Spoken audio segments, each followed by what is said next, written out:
2025-এর 21শে জুলাই বিধানসভা হুম। নির্বাচনের ঠিক আগের শেষ 21শে জুলাই তৃণমূল কংগ্রেস শহীদ দিবস যাকে পালিত করলো। আদতে এই শহীদ দিবস তৃণমূলের কতটা নাকি কংগ্রেসের? দেখুন, আমি এখানে একটা কথা বলবো। তৃণমূল যে কোনোভাবে এখন চাইছে সামনে যে বিধানসভা নির্বাচন রয়েছে 2026 সালে, বা এক দেশ এক ভোট যদি হয় বিধানসভা লোকসভা, সেখানে নিজেদেরকে কিভাবে ধরে রাখা যায়, শুধু এখন তাদের এইটা একটাই চিন্তাধারা। সেই জন্যই কিন্তু তারা মেনলি আজকে কর্মীদের মনোবল বাড়ানো বা কর্মীদেরকে উদ্বুদ্ধ করা, এই ব্যাপারগুলোতে তারা বেশি জোর দিয়েছে। শিল্প বা অন্যান্য বিষয় যেগুলো, এইগুলো আদৌ তৃণমূলের এজেন্ডার মধ্যে আসে কিনা আমার জানা নেই। কারণ যদি শিল্প থাকতো তাহলে আমরা শিল্পের কিছু প্রতিচ্ছবি দেখতে পেতাম। বিগত 2010 সালে 11 সালের পর থেকে রাজ্যে যে পালাবদল ঘটেছে, তারপরে কটা শিল্প আমি দেখেছি। বরং পশ্চিমবঙ্গে রাজ্যের পালাবদল যে ঘটেছে সেটা একটা শিল্পকে তাড়ানোর মধ্যে দিয়ে। আমরা সবাই জানি মুখ্যমন্ত্রী, তৎকালীন বিরোধী নেত্রী, আজকের মুখ্যমন্ত্রী, তিনি শাসন করেছিলেন টানা বেশ কিছুদিন, এবং তারপরে সেটা একটা ঐতিহাসিক অনেক কিছু ঘটনা হয়েছিল, কন্ট্রোভার্সিও ছিল। বাট ওইটা একটা বিশাল বড় টার্নিং পয়েন্ট ছিল তার আসার। আর আজকের যে 21শে জুলাই, এই 21শে জুলাই এখন জাস্ট একটা কি হয়ে গেছে, এটা জাস্ট গ্রাম বাংলার লোকেদের কাছে কলকাতা দেখার ঘুরে একটা দেখার একটা সুযোগ দিন। হয়ে গেছে। কলকাতা দেখার একটা সুযোগ। কারণ মঞ্চের আশেপাশে বহু লোকই পৌঁছাতে পারেনি। আমি আজকে দুপুরের দিকে একটা কাজে একটু বেরিয়েছিলাম। তো আজকে আমি এটাই দেখলাম, বাবুঘাট বলুন বা ধর্মতলা বলুন, এক একটা জায়গা যেখান থেকে মঞ্চ বেশ খানিকটা দূরে, লোকে সেখান থেকে অন্যান্য জায়গায় বাসে টাসে করে চলে যাচ্ছে। কেউ মিউজিয়ামমুখী, কেউ আলিপুর চিড়িয়াখানা যাচ্ছে, কেউ বা আবার গঙ্গার ধারে ওখানে বসে ছবি টবি তুলছে। এইসব আদৌ তারা মুখ্যমন্ত্রী বা অভিষেক বন্দ্যোপাধ্যায়ের ভাষণ শুনতে এসেছে, না একটা কারোর বলা কওয়া মিছিলে এসেছে, সেটা বোঝা যাচ্ছে না। বহু সাংবাদিকই অনেক ধরনের চিত্র তথ্য তুলে ধরেছেন, সেটা আপনারাও দেখেছেন।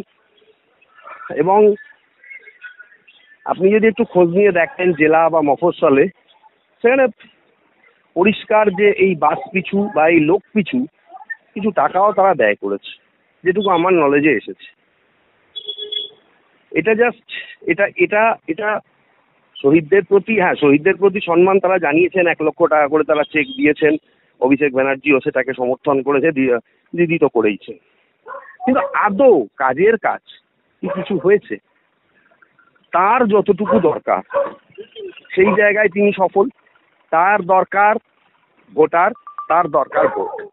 আর পাইয়ে দেওয়ার যে রাজনীতি তিনি শুরু করেছেন, যে কিছু না করেই বাংলার মানুষ কিছু না করেই টাকা পাচ্ছেন, আমি কাউকে ছোট করছি না, কিন্তু এই যে পাইয়ে দেওয়ার ব্যাপারটা মানুষের কাছে, গ্রাম বাংলার প্রত্যন্ত অঞ্চলের মানুষের কাছে এটা একটা অনেক বড় একটা অ্যাচিভমেন্ট। তারা দেখছে তারা টাকা পয়সা পাচ্ছে, হ্যাঁ, চিকিৎসার সুযোগ পাচ্ছে, ফ্রিতে রেশনের চাল পাচ্ছে, গম পাচ্ছে, এতেই তারা খুশি। এবং দিদিও এই সেন্টিমেন্টটা জানেন, সেই জন্য এইগুলোকে বজায় রেখে তিনি তার ভোট বাড়ানোর কথা চিন্তা করেছেন। শিল্প বাড়ানো, দেশের শিক্ষা বাড়ানো বা দেশের সার্বিক উন্নতি, রাজ্যের সার্বিক উন্নতি, এগুলো তার মধ্যে আদৌ আছে কি না সেটা সময় বলবে। আদৌ নেই বলেই আমার মনে হয়। এবং আর একটা জিনিস ভুলে গেলে চলবে না, একটা রিলেট আমি করতে পারছি না। বাঙালি অস্মিতাকে আজকে টার্গেট করা হয়েছে যে বাইরে বাঙালিদের সঙ্গে খারাপ ব্যবহার হচ্ছে। একজন বাঙালি হিসাবে সমর্থন করি না। এখানে মুখ্যমন্ত্রীর সঙ্গে আমি একমত। বাঙালি বাংলা ভাষায় কথা বলবে বা তারা বাংলার মানুষ, এর জন্যই তাকে দেখে দেওয়া হবে যে আহ, সে বাংলাদেশি বা মুসলিম হলেই তার উপর অত্যাচার অনেক জায়গায় হচ্ছে। আমি মানে মানে বাঙালিদের ওপর, এই যে বাঙালি অস্মিতা যে কথাটা, কিন্তু এটা ভাবার চেষ্টা করা হচ্ছে না যে কেন বাংলার এই ছেলেরা বা মেয়েরা কেন বাংলার বাইরে চলে যাচ্ছে। কারণ এখানে কোনো কাজের জায়গা নেই, এখানে কোনো কর্মসংস্থান নেই। এই জায়গাগুলো সরকার একদমই ভাবছে না। কিন্তু তাতে কিছু আসে যায় না আমাদের মুখ্যমন্ত্রী। তিনি মনে করছেন যে ভোট যেভাবে আসবে সেই ক্যালকুলেশন তিনি করে নিয়েছেন এবং সেই ক্যালকুলেশনে তিনি সফল। আজকে তো চরম সফল বলা যেতে পারে। অন্যান্য বিগত দুটো 21শে জুলাইয়ের দিন বৃষ্টি হওয়ায় মানে মিটিং এর লেন্থ অনেক ছোট হয়েছে। আজকে তো মুখ্যমন্ত্রী নিজেই প্রায় 3 ঘন্টা ভাষণ দিয়েছেন এবং মানুষও আপ্লুত। আর কলকাতা দর্শন, সঙ্গে খাওয়া দাওয়া, ঘোরা এবং টাকা পয়সারও লেনদেন শোনা যাচ্ছে বিভিন্ন সোর্স থেকে। তো এইগুলো করে মোটামুটি আজকের ডেটে তিনি সফল এবং তিনি মনে করছেন যে এইটা দিয়েই তিনি 26-এর বৈতরণী পার করে দেবেন। শ্রমিকদা, একেবারে যে শহীদ দিবস, তৃণমূলের শহীদ দিবসের শহীদ মঞ্চ থেকে একেবারে সরাসরি বারবার মুখ্যমন্ত্রীকে বলতে শোনা গেল এবং অভিষেক বন্দ্যোপাধ্যায়কে বলতে শোনা গেল জয় মা কালী, জয় মা দুর্গা, ধর্মীয় বক্তব্য বা ধর্মীয় মেরুকরণের নির্বাচন। কিন্তু আদতে এবং বিজেপিকেও দেখা গেছে মোদি, একেবারে প্রধানমন্ত্রী নরেন্দ্র মোদি একেবারে জয় শ্রীরাম ছেড়ে আহ, একেবারে জয় মা দুর্গা, জয় মা কালীতে নেমে এলো। কিন্তু আদতে নেমে এসেছে, মানুষের হ্যাঁ। কর্মসংস্থানটা কি? মানুষের কর্মসংস্থান কি সেটা তাহলে নিয়ে নির্বাচন কোনো করবে না? দলই ভাবছে না, সেটা নিয়ে কোনো দলই ভাবছে না। মানুষের কর্মসংস্থান কি হবে, সাধারণ মানুষের কিভাবে চলবে, সবাই ভাবছে। এবং বিজেপি এজেন্ডাও আপনি দেখুন না, বিরোধী দলনেতার মুখ থেকে, আমি প্রধানমন্ত্রীর মুখ থেকে সেরকম কিছু শুনিনি, কিন্তু বিরোধী দলনেতার মুখ থেকে প্রায়শই আমরা শুনতে পাই আমরা ক্ষমতায় আসলে লক্ষ্মীর ভান্ডার যা যা পাওয়া যায় তার ডবল দেবো। মানে কি? সেই পাইয়ে দেওয়া কেন্দ্রের চিকিৎসার প্রকল্পগুলো আপনারা পেতে পারবেন, কিন্তু মানুষের জন্য কাজ, তাদের কর্মসংস্থান, মানুষের সংসার কিভাবে চলবে, এগুলো নিয়ে কোনো চিন্তা ভাবনা নেই। এটা একটা অদ্ভুত একটা পরিস্থিতির মধ্যে আমরা পড়ে আছি। আমরা জানিও না এর থেকে কবে মুক্তি হবে, কিভাবে মুক্তি হবে। বাট চলছে, এইভাবেই চলছে। এবং আমার মনে হয় যেটা সাংঘাতিক সহাবস্থান রয়েছে, সাংঘাতিক সহাবস্থান বিজেপি এবং তৃণমূলের মধ্যে। দুজনকে গ্রাসরুট লেভেলে বড় বড় নেতারা গালাগালি দেবেন, কিন্তু ওপরের দিকে সবকিছু একটা সেটিং এবং কিভাবে লুটেপুটে খাওয়া যায় একজন দেশকে, একজন রাজ্যকে, শুধুমাত্র সেইটার দিকেই তাদের চিন্তা ভাবনা এবং সেইভাবেই জিনিসটা চলছে। আমার তো ব্যক্তিগতভাবে তাই মনে হচ্ছে। এটার আমি কোনো আর দ্বিতীয় শ্রমিকদা, ব্যাখ্যা কিছু খুঁজে মুখ্যমন্ত্রী পাচ্ছি না। মমতা বন্দ্যোপাধ্যায় এবং অভিষেক বন্দ্যোপাধ্যায় সরাসরি বলেছেন 2026-এর বিধানসভা নির্বাচনে তৃণমূলের গদিচ্যুত কেউ করতে পারবে না। এবং শুধু তাই নয়, এবং আগামী লোকসভাতে বরং মোদিকে ইন্ডি জোটের সঙ্গে একসাথে যোগ দিয়ে তৃণমূল কংগ্রেস বিজেপিকে হটাবে। হ্যাঁ, হ্যালো। হ্যাঁ, বরং মুখ্যমন্ত্রী মমতা বন্দ্যোপাধ্যায় এবং অভিষেক বন্দ্যোপাধ্যায়ের গলায় শোনা গেছে 2026-এর বিধানসভা নির্বাচনে তৃণমূলের গদিচ্যুত করার কোনো যুক্তিই নেই, কিন্তু বরং লোকসভা নির্বাচনে মোদি এবং বিজেপিকে হটাবে ইন্ডি জোটের সহযোগে তৃণমূল। না, এই সব কথা ওই কর্মীদের চাঙ্গা করার জন্য উনি বলেন। ঠিক আছে, বিজেপি একটা সর্বভারতীয় দল।